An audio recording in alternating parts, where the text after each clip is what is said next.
क्या हालचाल है बच्चों? चलिए स्टार्ट करें। पिछली क्लास में हमने एमिनो एसिड स्टार्ट किया था।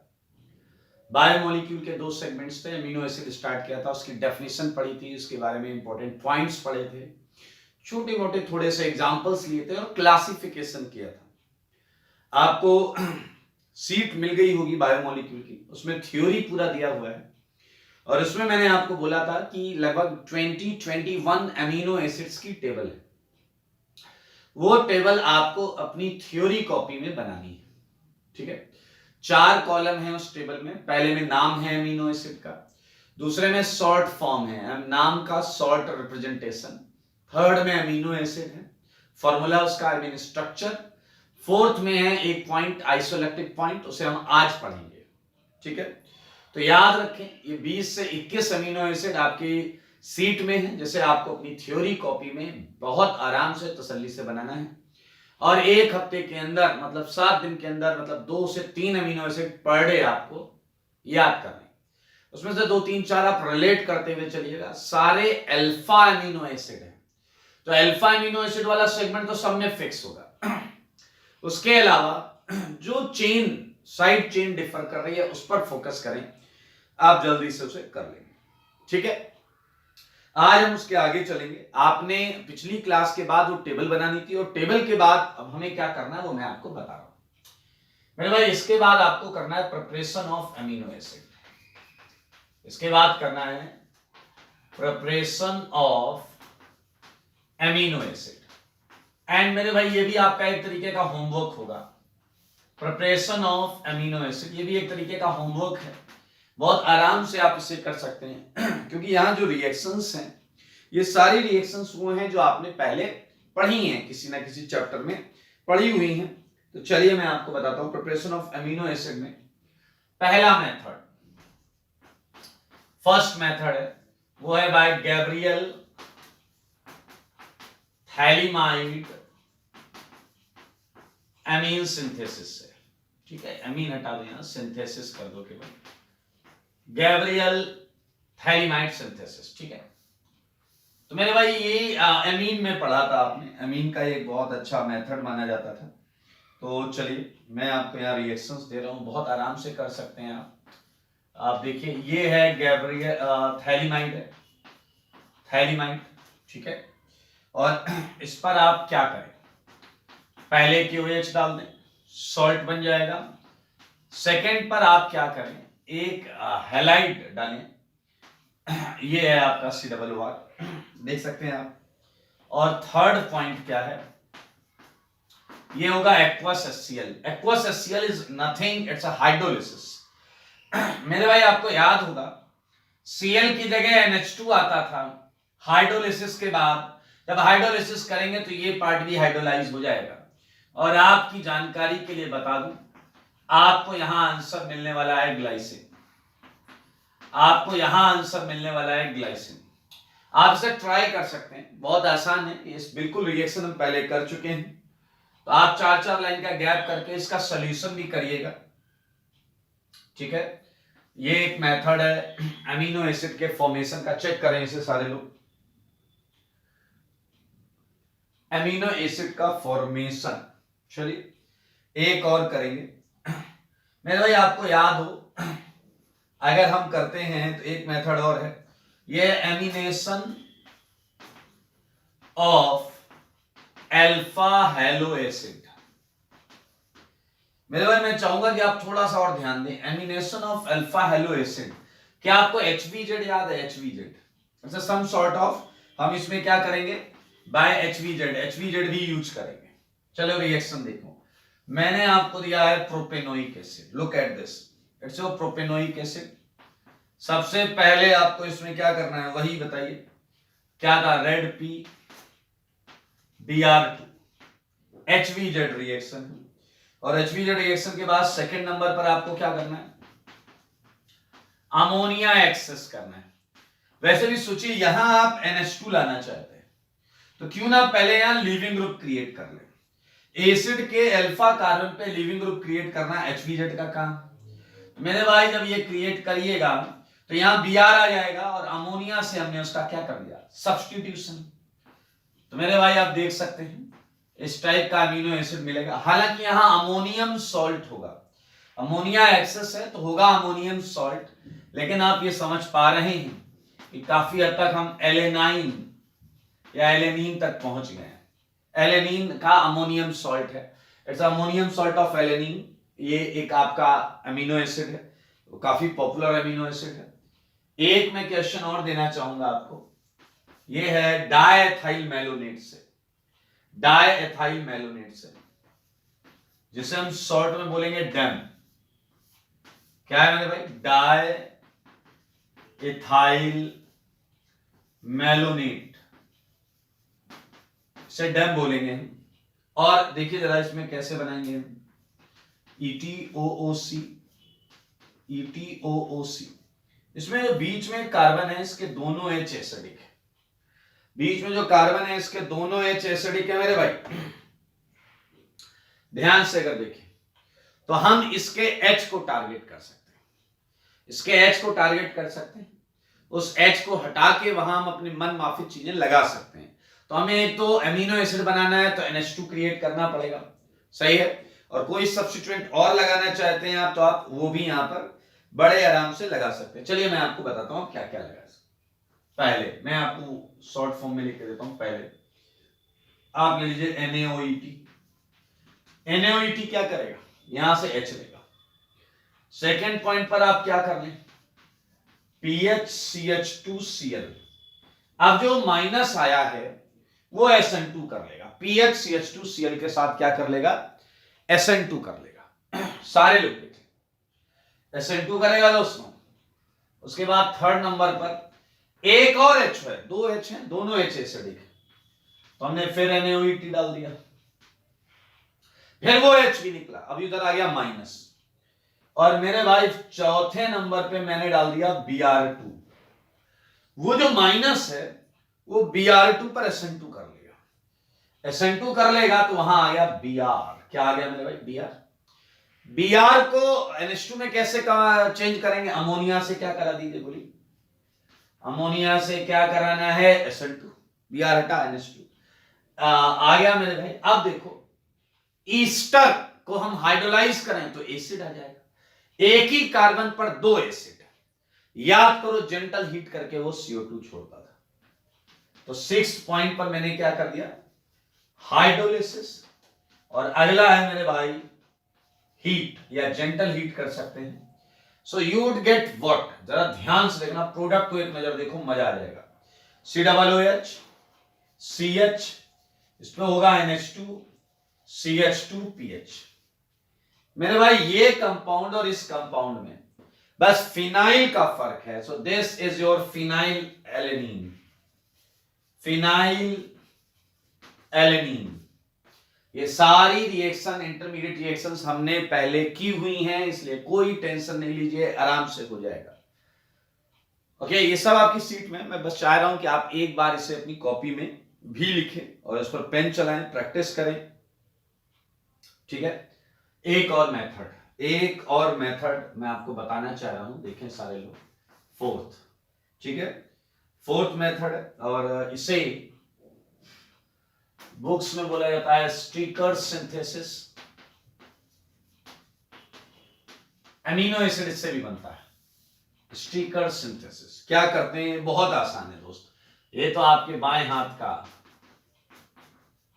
के काम के बराबर है, खटाक से निपटा दीजिएगा। क्या तुमने वो NH2Z वाली रिएक्शन पढ़ी है, NH2Z वाली रिएक्शन? तो मेरे भाई यहां डबल बॉन्ड NH आ जाएगा, डबल बॉन्ड NH, बोलो याद है, double bond NH। Double bond NH से देखो हमने अमीन बनाने की तैयारी तो कर ली, अब एसिड ग्रुप लाना है। क्या तुम्हें याद है NaCN HCN, वो डबल बॉन्ड NH ग्रुप पर CN- ऐड हो जाएगा। जब ऐड होगा तो बताइए आपको ये मिलेगा या नहीं। और अब मेरे भाई आपको क्या करना है, हाइड्रोलिसिस, ये एसिड हो जाएगा। साइनाइड की हाइड्रोलिसिस तो आती है ना दोस्त, तो बहुत आराम से आप देख सकते हैं ये आ गया। और उसके बाद थर्ड पॉइंट पर कुछ नया नहीं करना है, एक्वस HCl डाल दो, you would gate amino acid, ठीक है। और आर आप देख लो अपने हिसाब से रख लो, आर हाइड्रोजन रखोगे तो ग्लाइसिन आ जाएगा, मिथाइल रखोगे एलेनिन आ जाएगा, और अगर बेंजाइल रखोगे तो फिनाइल एलेनिन। तो बहुत आसान है यार। These are the methods actually अमीन और एसिड की रिएक्शंस तो हम पहले कर ही चुके हैं, इसलिए बहुत आराम से आप देख सकते हैं।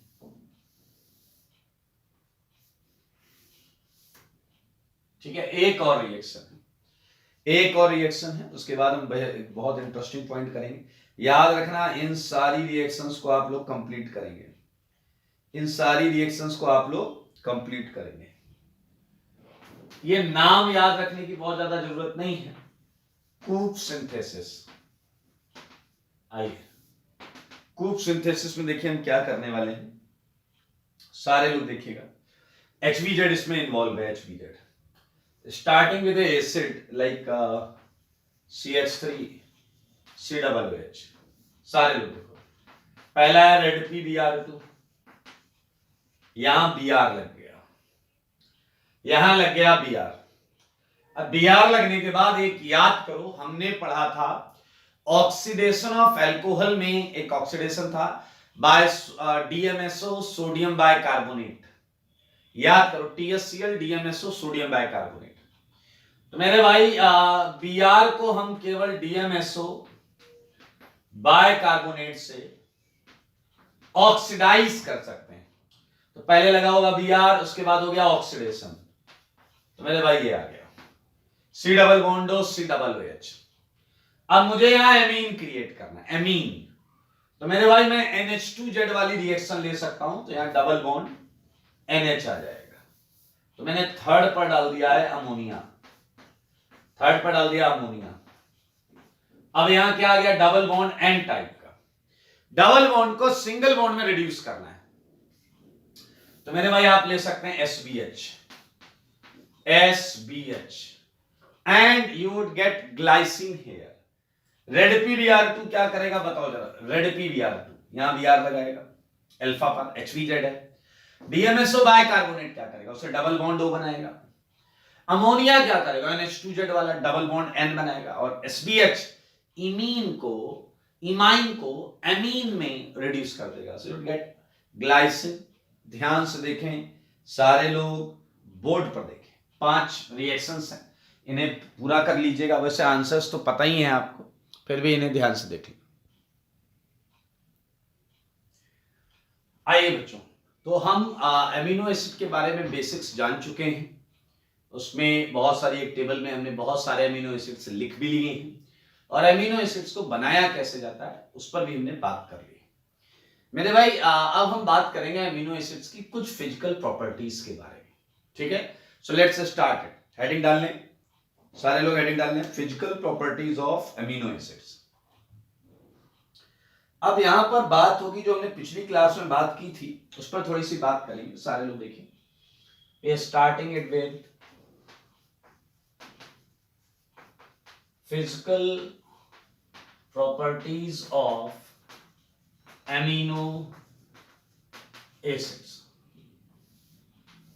सारे लोग देखिएगा, अच्छा लगेगा। यूजुअली एमिनो एसिड को कैजुअल एटीट्यूड में कैसे बना दिया जाता है वो हम उस पर यहां पर लिखेंगे, इस चीज को चर्चा करेंगे। यूजुअली एमिनो एसिड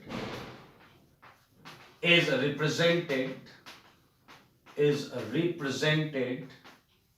एज, सारे लोग देखें, कहीं ना कहीं हम आज उस चीज पर चर्चा करने वाले। पिछली क्लास में मैंने आपको एक बात बोली थी कि amino acid actually zwitter ion होता है, plus and minus, NH3 plus COO minus में एग्जिस्ट करता है।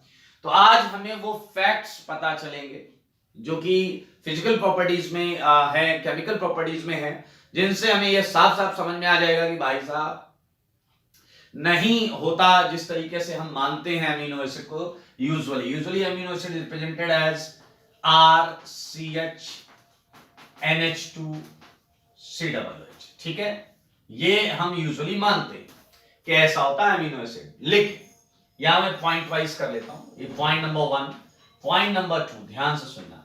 लेकिन जो फिजिकल एंड केमिकल प्रॉपर्टीज हैं वो इस स्ट्रक्चर को सपोर्ट नहीं करती। इसे लिख सकते हैं physical and chemical properties, physical and chemical properties never support this structure या this representation of amino acid. अब आप कहोगे अरे भाई कौन से प्रॉपर्टीज हैं उसकी बात करते हैं, अमीनो एसिड्स। मेरे भाई ये इस पर्टिकुलर स्ट्रक्चर को या रिप्रेजेंटेशन को सपोर्ट नहीं करते, तो मैं इसकी कुछ फिजिकल प्रॉपर्टीज को आपके सामने लिख रहा हूं, जरा ध्यान से सुनेंगे, ठीक है। सो यहां पर लिखें, पॉइंट वाइज लिखें, फिजिकल प्रॉपर्टीज को देखें, वहां हेडिंग तो ऊपर पड़ी हुई है, फिजिकल प्रॉपर्टीज, सारे लोग ध्यान से लिखेंगे, ठीक है। First point, second point, third point. First of all ये जो चीज है, ये अमीनो एसिड की अगर हम बात करें तो ये आपके क्रिस्टलाइन सॉलिड्स होते हैं, तो वी कैन मेंशन इट, लिखो सारे, चालू करो, write it. Amino acids are crystalline solids, मैं यहां पर लिख देता हूं। अमीनो एसिड की बात हो रही है, ये होते हैं non volatile crystalline solids.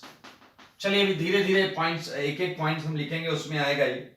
And ये मेल्ट जब होते हैं, मेल्ट करते हैं, तो मेल्ट डिकम्पोजिशन हो जाता है इनका मेल्टिंग के टाइम पर, melt with decomposition at high temperature, at high tea मतलब टेम्परेचर। थर्ड एंड सबसे इंपॉर्टेंट बात, अब ये समझने वाली बात है मेरे भाई। यार देखें, अभी कोई इसमें चार्ज वार्ज तो दिखना है, यूजुअली हमने पढ़ा है ऑर्गेनिक कंपाउंड ऑर्गेनिक सॉल्वेंट्स में ही डिसॉल्व होते हैं, लेकिन ये वाला जो है ये पोलर सॉल्वेंट्स में डिसॉल्व होता है। अमीनो एसिड्स पोलर सॉल्वेंट्स में डिसॉल्वेबल होते हैं, तो मैं दोनों बात लिख रहा हूं। पहले बता रहा हूं ये इनसॉल्युबल, ध्यान से देखें, insoluble in non polar solvents. ये सरप्राइजिंग बात है, insoluble in non-polar solvents, क्योंकि most of the organic covalent compounds, even मैं आपसे पूछता हूं, चलो मुझे बताओ, बेंजोइक एसिड, बेंजीन पर COOH, याद करो हमने जीओसी में पढ़ा हुआ है, बेंजोइक एसिड ईथर में सॉल्युबल होता है। एनिलीन बेंजीन पे लगा हुआ NH2, वो किसमें, वो भी ईथर में सॉल्युबल होता है, क्योंकि आपको याद हो इनका हाइड्रोफोबिक पार्ट बहुत बड़ा था, इसलिए ये ऑर्गेनिक सॉल्वेंट्स में सॉल्युबल होते थे। मेरे भाई ये इनसॉल्युबल है इन नॉन पोलर सॉल्वेंट, जबकि इसे सॉल्युबल होना चाहिए था, ऐसा स्ट्रक्चर है तो, ठीक है। सॉल्वेंट्स दिए हुए हैं यहां पर कुछ, लाइक आपको पता है ईथर, बेंजीन, सही है, और बताइए क्या है, पेट्रोलियम, ईथर होता है, ठीक है, ETC। अब बताइए ये कैसे एक्सप्लेन कैसे करोगे? ये अमीनो एसिड्स हैं हाईली सॉल्युबल इन जल, वाटर में हाईली सॉल्युबल। मेरे भाई वाटर में सॉल्युबल होने के लिए आपको बहुत जबरदस्त डाइपोल मूवमेंट आपके पास होना चाहिए, चार्ज स्पीसीज, यही चीजें होती हैं जो हाईली सॉल्युबल होती हैं। तो आप देखिए सारे पॉइंट्स कहीं ना कहीं किस तरफ इशारा कर रहे हैं आपको समझना होगा, सारे लोग ध्यान से देख लें इसे।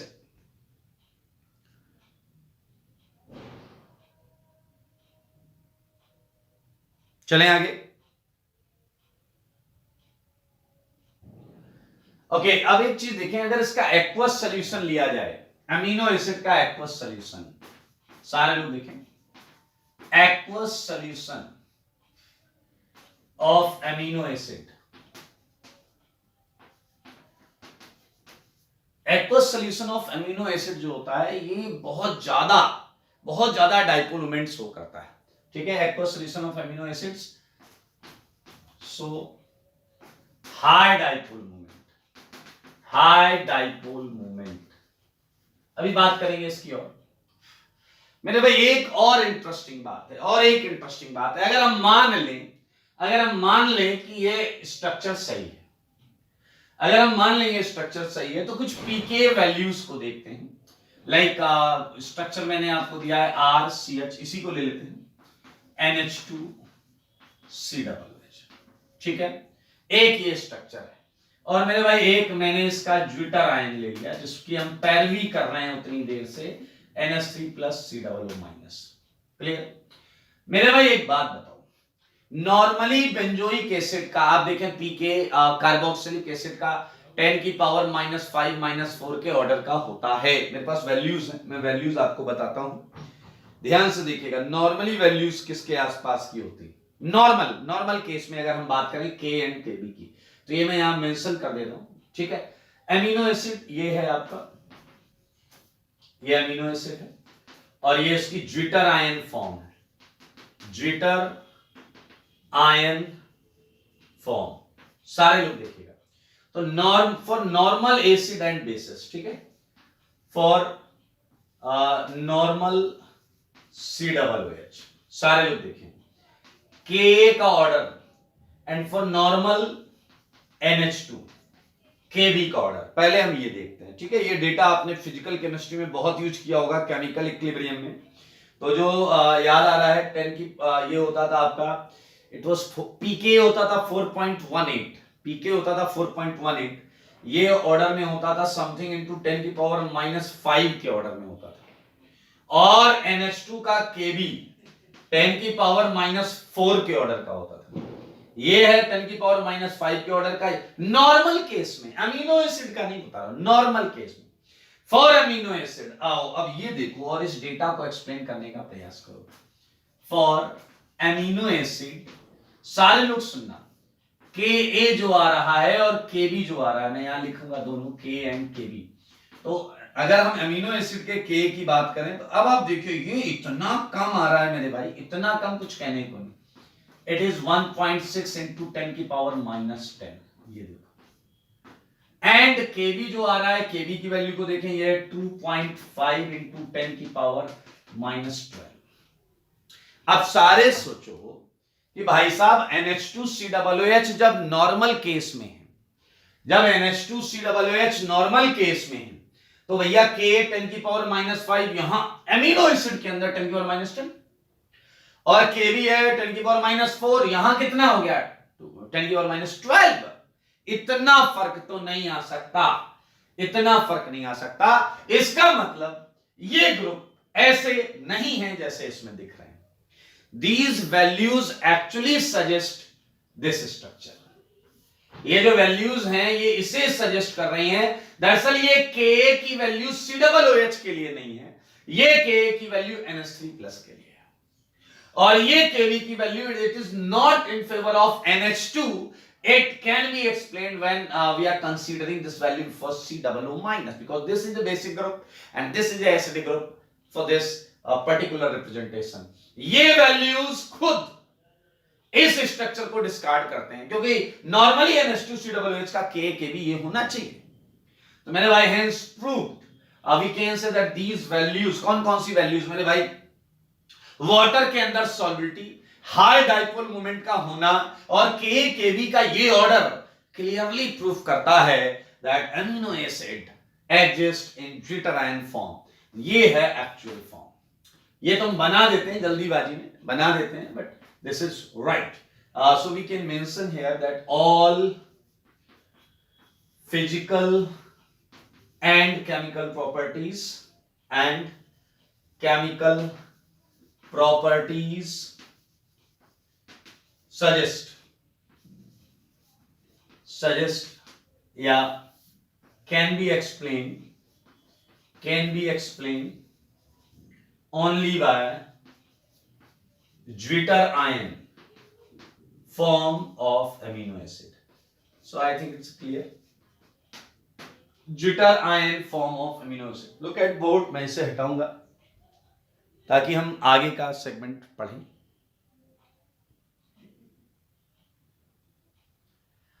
आई अभी हमने बात की अमीनो एसिड्स के ज्विटर आयन रिप्रेजेंटेशन के सपोर्ट में। The facts and data which by which we proved कि भैया ऐसा ही होना चाहिए, ज्विटर आयन के फॉर्म में होना चाहिए।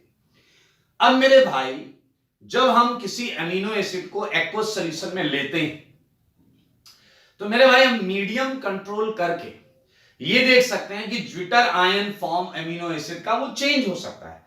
कभी वो फॉर्म केटाइनिक हो सकता है, कभी वो फॉर्म एनायनिक हो सकता है। आइए एक बहुत मजेदार चीज मैं आपको बताने जा रहा हूं, सारे लोग देखेंगे। और अभी हम दो चीज पढ़ने जा रहे हैं जो कि काफी इंपॉर्टेंट है। एक तो मैं आपको पढ़ाऊंगा आइसो इलेक्ट्रिक पॉइंट, ठीक है, आइसो इलेक्ट्रिक पॉइंट, इस पर हम बात करेंगे लेकिन आराम से करेंगे। It is represented as pI.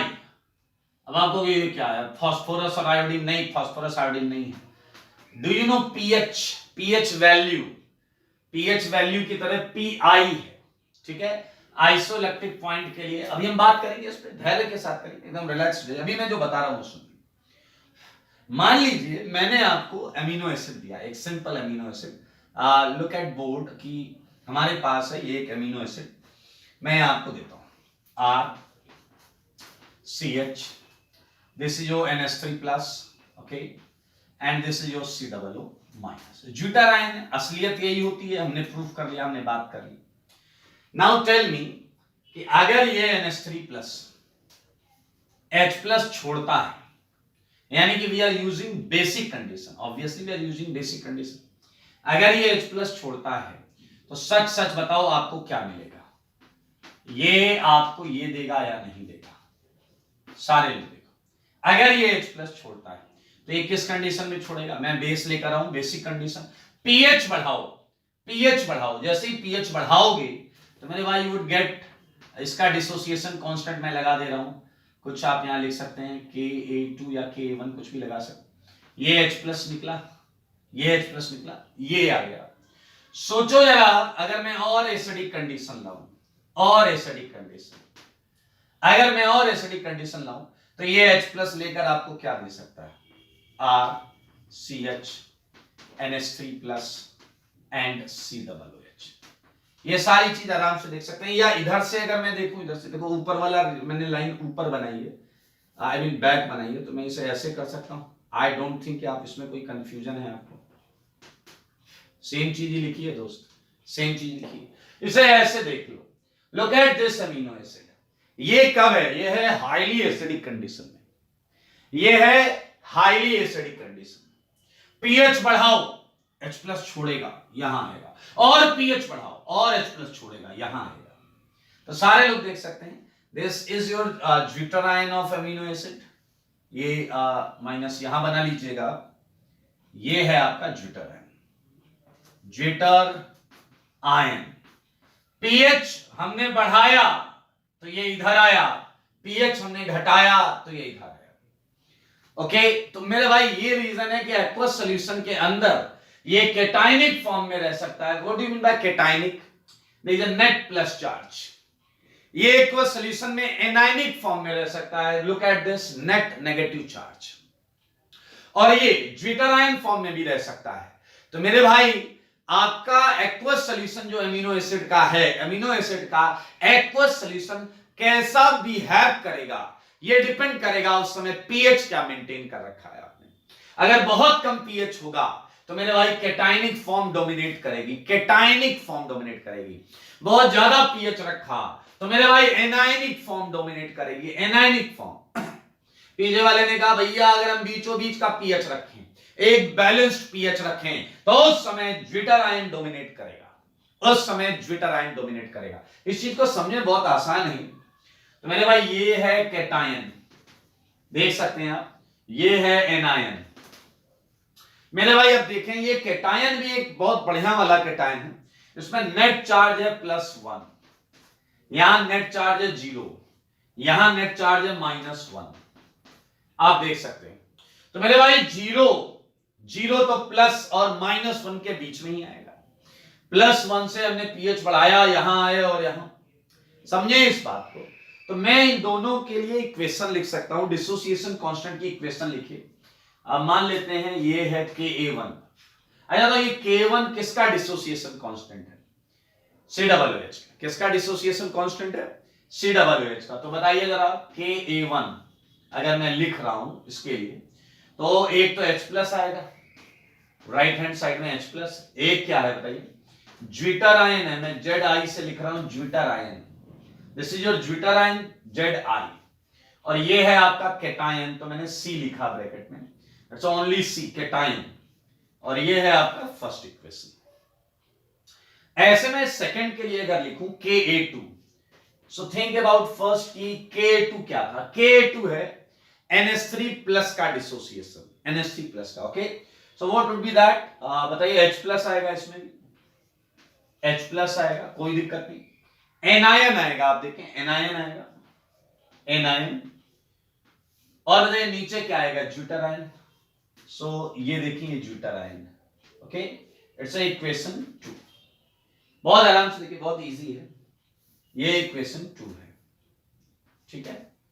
अब एक बात बताइए, अगर मैं दोनों इक्वेशन को एक साथ ले लूं, फ्रॉम इक्वेशन 1 एंड 2 अगर मैं लेता हूं, तो बताइए क्या आ जाएगा, मल्टीप्लाई कर दो, K1 K2 मल्टीप्लाई करो तो कुछ टर्म कट जाएंगे, जैसे ज्विटर आयन कैंसिल हो जाएगा, ये आएगा आपका क्या, H+ होल स्क्वायर, इसके कंसंट्रेशन टर्म्स मल्टीप्लाई हो जाएंगे, और आएगा आपका क्या, एनायन का कंसंट्रेशन अपॉन केटायन का concentration, so we will get equation 3।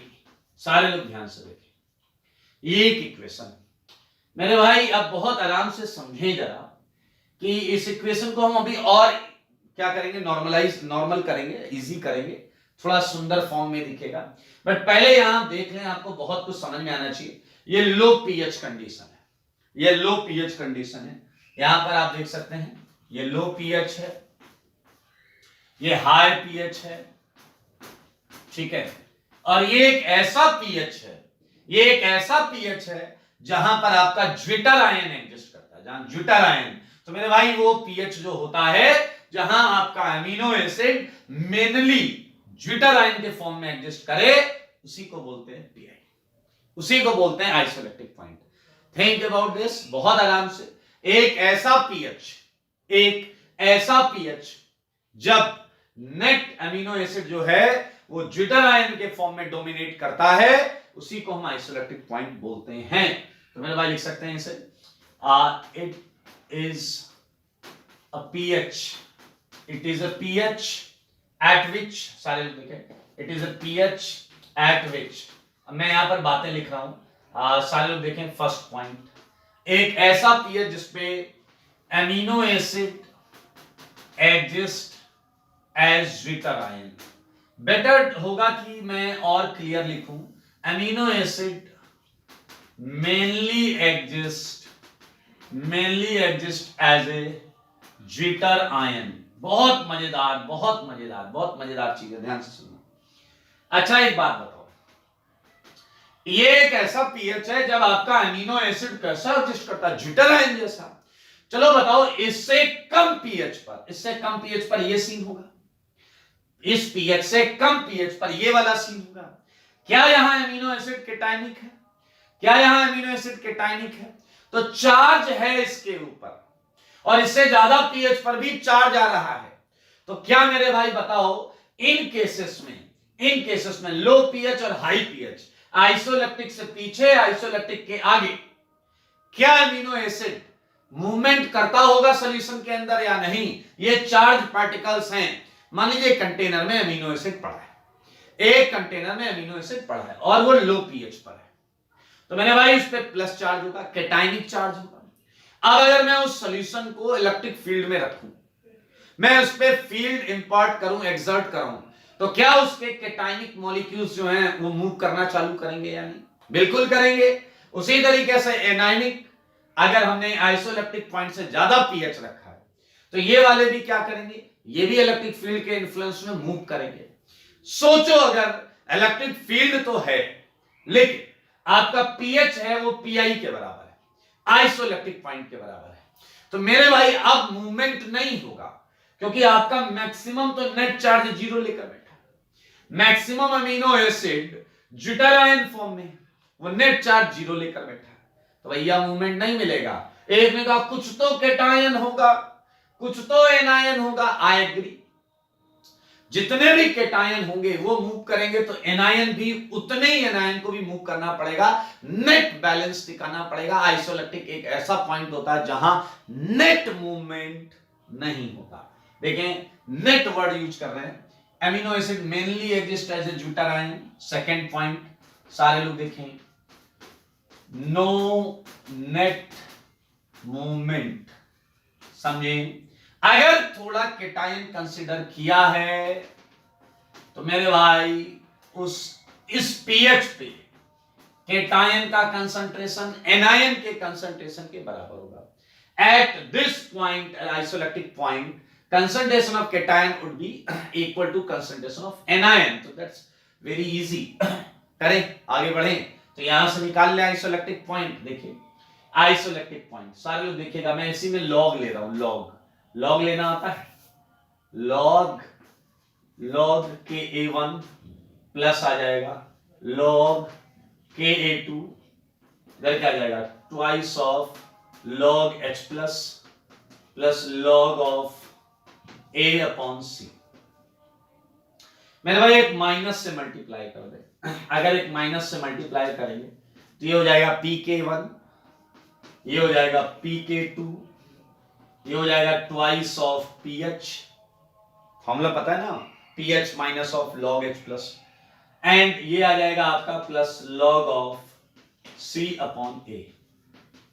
अब आपको निकालना है आइसोइलेक्ट्रिक पॉइंट। तो मेरे भाई ध्यान से देखें, फॉर आइसोइलेक्ट्रिक पॉइंट सारे देखें, फॉर आइसोइलेक्ट्रिक पॉइंट क्या आपको पता है, दो चीजें आपको पता है। पीएच को हम पीआई लिखेंगे, सही है, पीएच को क्या लिखेंगे pI, and concentration of cation would be equal to concentration of anion. तो मेरा put it, you would get what, pI equal to pk1 plus pk2। समझना जरा। तो मेरे भाई पीआई क्या आ जाएगा, it would B arithmetic mean of pk1 pi and pk2। ये आया भाई साहब आइसोइलेक्ट्रिक पॉइंट का फॉर्मूला। अब जरा समझदारी दिखाइएगा, पीआई है नेट चार्ज 0, तो pk1 pk2 क्या होगा, जस्ट पहले और जस्ट बाद का, यानी कि 0 के जस्ट पहले क्या होता है -1 चार्ज, और जस्ट बाद क्या होता है +1 चार्ज, या -1 +1 उल्टा कर लो, कोई इशू नहीं, समी तो लेना है यार अपने को करेंगे। तो ये पीके हमें ढूंढने आने चाहिए। मान लो आपके अमीनो एसिड पर नेट चार्ज है +2, नेट चार्ज क्या है +2, तो जो पहला डिसोसिएशन होगा उसमें जो कांस्टेंट लगेगा वो हमारे काम का नहीं है, क्योंकि उस डिसोसिएशन से +2 का चार्ज आएगा +1 में। क्लियर? अब जो आएंगे दो कंजुगेटिव कांस्टेंट वो हमारे k1 k2 आएंगे, क्योंकि तुम +1 पे पहुंच चुके हो। +1 के बाद अब जो कांस्टेंट यूज होगा डिसोसिएशन में 1 0, और उसके बाद 0 से -1, उसका अर्थमेटिक मीन होगा हमारा पीआई, वो होगा हमारा आइसोइलेक्ट्रिक पॉइंट। ये एक इंपॉर्टेंट पॉइंट है, सारे लोग ध्यान से देखें, समझें, सीखें, ये जल्दी से देख लीजिए।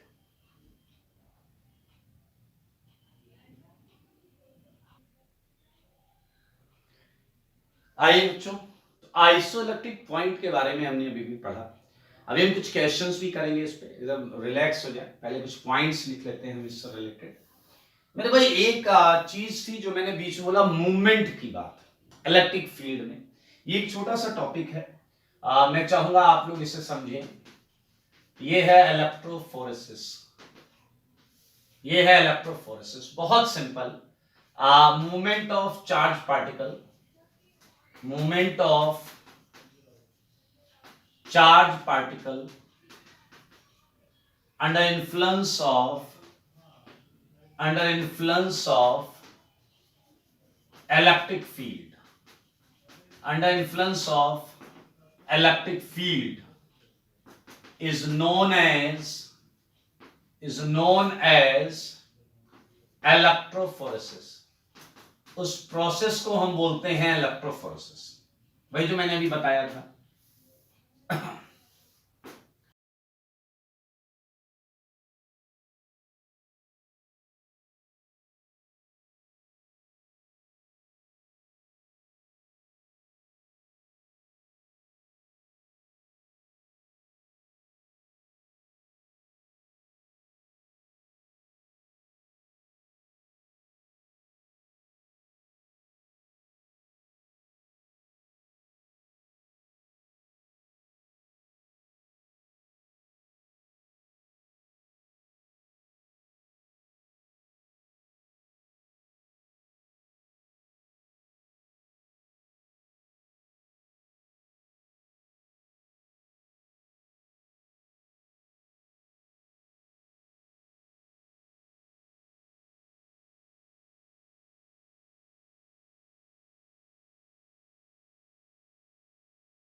COOH and we have one more COOH. क्योंकि आपको याद हो एमिनो एसिड न्यूट्रल भी हो सकता है, एसिडिक भी हो सकता है, बेसिक भी हो सकता है.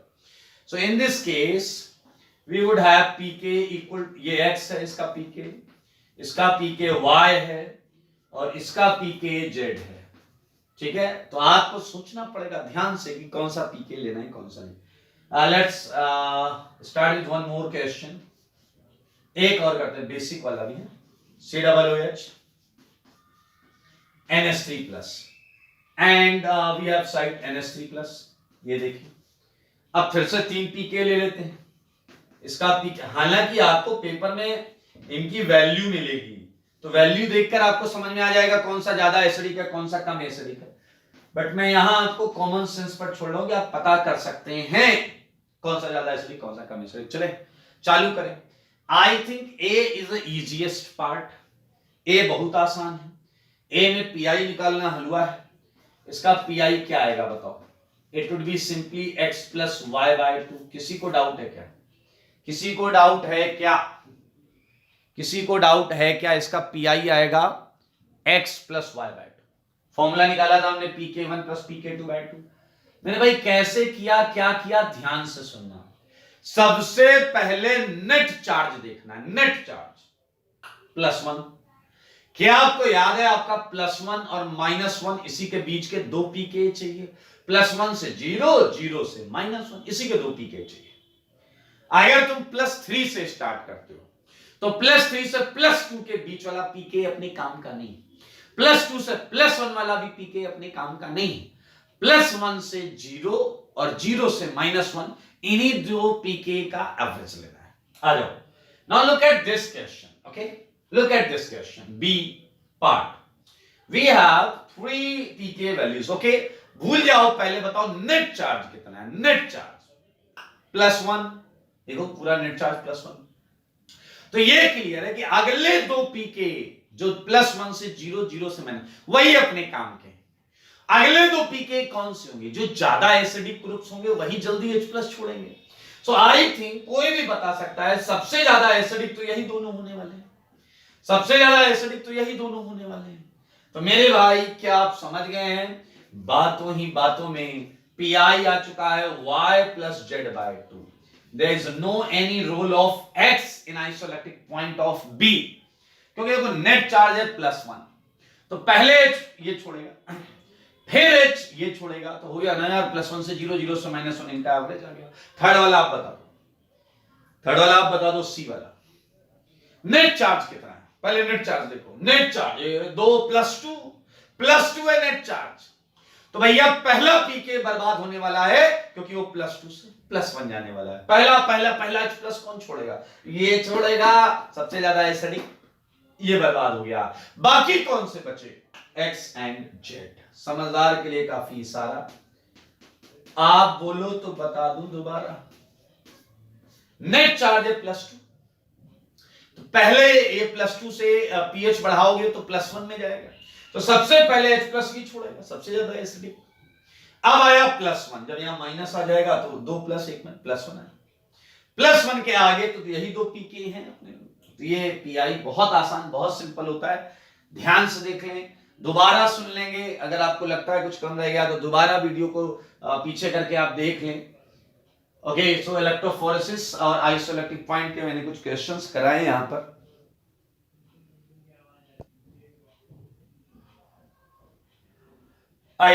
मेरे भाई आपने जो फॉर्मूला देखा अभी 3 क्वेश्चंस हमने किए, तो उसमें आपने देखा पहला वाला है न्यूट्रल अमीनो एसिड, दूसरा वाला एसिडिक कैटेगरी का था और तीसरा वाला बेसिक अमीनो एसिड कैटेगरी का था. तो यू वुड फाइंड कि जो न्यूट्रल अमीनो एसिड है उसका पीआई 6-7 के आसपास डोलेगा. जो एसिडिक अमीनो एसिड होगा उसका पीआई काफी कम होगा और जो बेसिक अमीनो एसिड होगा उसका पीआई काफी ज्यादा होगा. तो इस बात को मैं नोट में लिख देता हूं और ये कॉमन सेंस भी है क्योंकि आप वो वैल्यूज देखिए कौन कौन सी आ रही थी उसके हिसाब से. First point, pi for neutral amino acid would be around 6. सही है. Second point, PI for acidic amino acid would be around 2. Third point, pi for basic amino acid would be around 10. ये कॉमन ऑब्जर्वेशन है, इसमें बहुत ज्यादा कोई पत्थर की लकीर नहीं है, इट्स जस्ट ऑब्जर्वेशन। मेरे भाई हम आइसोलेटेड पॉइंट का यूज करके कुछ बेहतरीन क्वेश्चंस कर सकते हैं। लाइक 4 एग्जांपल्स मैंने कराए, तो एक और एग्जांपल लो, एग्जांपल नंबर 4। 4 हो गए तो पांचवा लो, पांचवा सेपरेट टर्नरी मिक्सचर ऑफ, सारे लोग देखेंगे, ग्लाइसिन एस्पार्टिक एसिड एंड, मेरे भाई दैट्स व्हाट में स्ट्रक्चर याद होना चाहिए। हालांकि ये क्वेश्चन आपकी सीट का ही है, यू वुड फाइंड कि सीट में तो बहुत आसान है क्योंकि इनके पीआई वो सब कुछ दे रखा है। तो मेरे भाई जरा ध्यान से देखें, वैसे भी आपको समझ में आएगा। ग्लाइसिन आपको पता न्यूट्रल अमीनो एसिड, ये न्यूट्रल अमीनो एसिड है।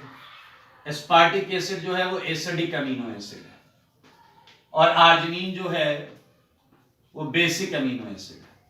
ठीक है, देखना। तो इसका पीआई का कुछ रेंज देखो, इसका पीआई कहां डोल रहा होगा। इसका पीआई कुछ 6 के आसपास होगा, इसका पीआई कुछ 2 के आसपास होगा, इसका पीआई कुछ 10 के आसपास होगा। Separate ternary mixture of these 3, ये मिक्स हैं, ये कंटेनर में पड़े हुए हैं, तीनों मिक्स हैं, मुझे अलग करना है। देखना कितना जबरदस्त फंडा लगेगा, सारे लोग देखिएगा, अच्छा लगेगा आपको। एक काम करते हैं, ये कंटेनर में पड़े हुए हैं, ये पड़ा, ये पड़ा, ये पड़ा, तो मेरे भाई एक काम करते हैं, क्यों ना हम इसमें इलेक्ट्रोड्स लगा दें। लगा दिया इलेक्ट्रोड्स, सारे देखो। इसके अंदर अब अमीनो एसिड्स पड़े गए, ये ले जाओ, तार वार जोड़ दो यार, करंट पास करेंगे।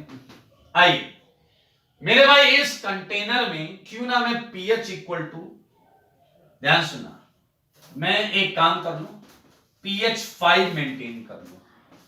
सारे लोग देखना, इस कंटेनर में मैंने क्यों ना pH 5 मेंटेन कर ले। अगर मैं pH 5 मेंटेन करता हूं तो सारे लोग ध्यान से सुनो, ग्लाइसिन के लिए pH कम है, सारे लोग देखना। फॉर ग्लाइसिन आप देख सकते हैं क्या है, बताइए, pH लेस देन पीआई है। आप देख सकते हैं साफ साफ 5, 6।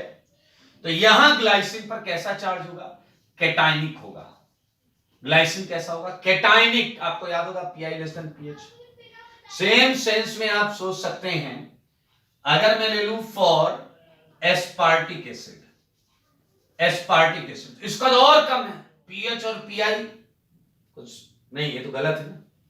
पीएच 5 है, इसका 6 है, यहां पीआई क्या है, यहां पीआई और कम है, तो ये तो उल्टा केस हो जाएगा। बताइए क्या हो जाएगा, इसमें हो जाएगा आपका पीएच ग्रेटर देन पीआई हो जाएगा भाई, pH greater than pi.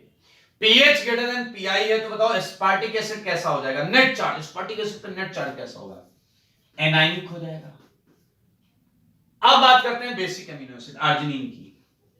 For arginine, मुझे बताओ आर्जिनिन में पीआई कितना, बहुत ज्यादा यार, ये पीएच 5 है, पीआई तो देखो, तो pH is less than pi. Arginine पर भी प्लस चार्ज होगा, लेकिन ये प्लस चार्ज ग्लाइसिन के प्लस चार्ज से बहुत ज्यादा होगा, क्योंकि यहां देखो 5 और 6 का ही, 6 है, 5 है, 10 है और 5 है। तो आर्जिनिन पर जो प्लस चार्ज आएगा मेरे भाई, ध्यान से सुना, वो बहुत ज्यादा आएगा। आर्जिनिन पर जो प्लस चार्ज आएगा वो अच्छा खासा आएगा। देखें आर्जिनिन पर ये हो गया कैटायनिक। अब मुझे बताओ सबसे ज्यादा प्लस चार्ज है आर्जिनिन पर। मैं इलेक्ट्रोड्स के कुछ नाम लिख देता हूं। लेटस, ये है कैथोड और ये है आपका एनोड, सही है। तो जब तुम इलेक्ट्रिक फील्ड लगाओगे तो आर्जिनिन किधर भागेगा, आर्जिनिन है कैटायनिक, ये भागेगा कैथोड की तरफ, है ना मजेदार। एस्पार्टिक एसिड AS, ये किधर भागेगा, एनोड की तरफ, उस पर जाकर डिपॉजिट होगा। अब आप कहोगे कि सर ग्लाइसिन भी तो भागेगा, ग्लाइसिन, यस ग्लाइसिन भागेगा, बट बहुत कम स्पीड होगी, क्योंकि उसमें चार्ज जो होगा कैटायनिक चार्ज वो बहुत कम होगा, तो उस पर फोर्स कम लगेगा, तो एक बच्चा आ रहा है, कह रहा है काम मैं बताऊं, मैंने कहा क्या, कह रहा है यही रख लो pH 6 रख लो, तो एक उधर भागेगा, एक उधर भागेगा, एक कहीं नहीं भागेगा। मेरे भाई इलेक्ट्रोलिसिस फिनोमेना को थोड़ा समझें।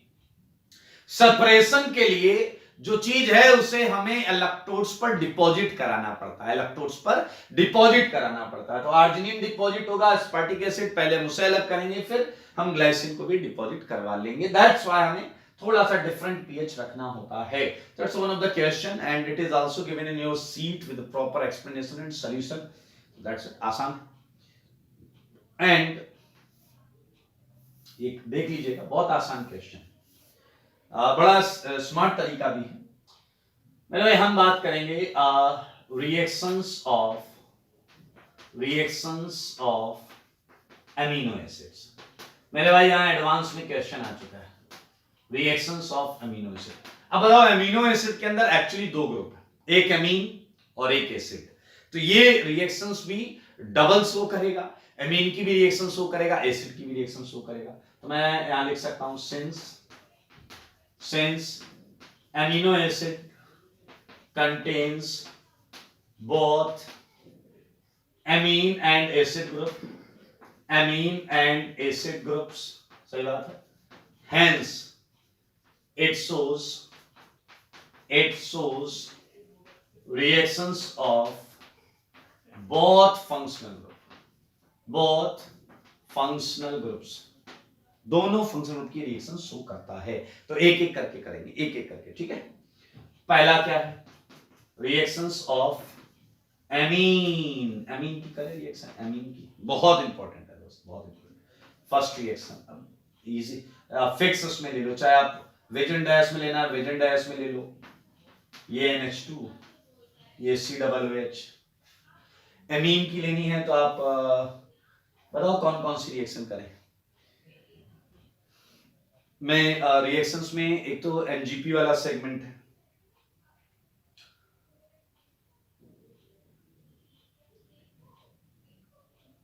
एक तो आप एसाइलेशन करा सकते हैं। क्या करा सकते हैं, एसाइलेशन। लाइक मैंने HX डाल दिया, तो HX क्या करेगा, बोलो कायरल सेंटर पर रिएक्शन नहीं हो रही है, सॉल्ट बना लेगा, सही है, ओके। बी रिएक्शन, हर केस में ये तो यही है, हर केस में ये तो यही है, सही है। चलो इसके बाद एक एसाइलेशन कर लें, एसाइलेशन याद है, H हटकर एसिटाइल ग्रुप लग जाता है, CH3COCl।